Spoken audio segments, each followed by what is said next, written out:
the one question I had, going back to the Trinitarian, the idea that the Father is self-communicating by way of the Son and the Spirit. Mm-hmm.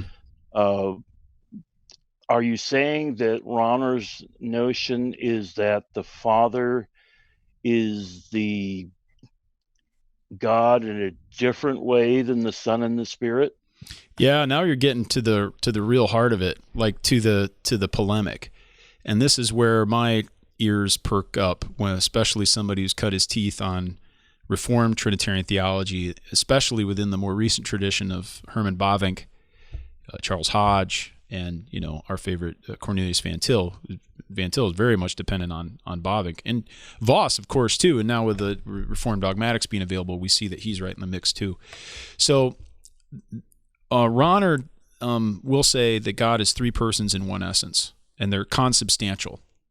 He won't outright deny anything with ecumenical theology, to his credit. But at the same time, he is very Eastern, and Eastern theology has something of a priority where the Father is the original God because he's unbegotten. Son and Spirit are derivative. Now, they're not going to say that there's a time period in between whenever the Father exists and then sometime later the Son exists. So it's not even a better form of Arianism, for example. Rahner says they are consubstantial, but he's very Eastern in the sense of the Father being not only the source of the Son's personality, but also, in a sense, being the source of the Son's divinity and the Spirit's as well.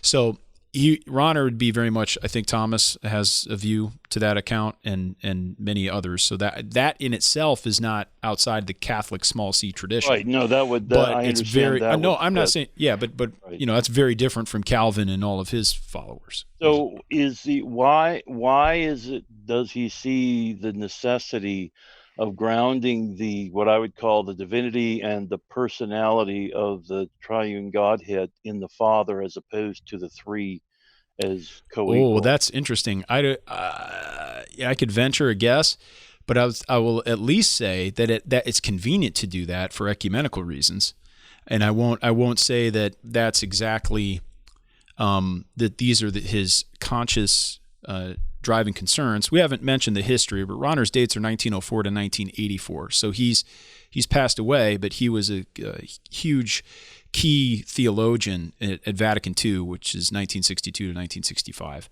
And he went into the council being on the censored list. And then at the council, he was invited to come by Cardinal Koenig and became a theological expert. They had this position of peritus, like you could be a council expert. He was invited, and he was a council expert. And I think most people would have to agree, I hope, that they would see that what came out of Vatican II and all of its declarations and constitutions is very much in harmony with Rahner's theology. So there's a debate about whether Rahner influenced the council or whether it's just in the milieu. But I would say it would be, almost, in my opinion, impossible to say that there's a sharp wedge between Vatican II theology and Rahner's. Okay, back to the point though.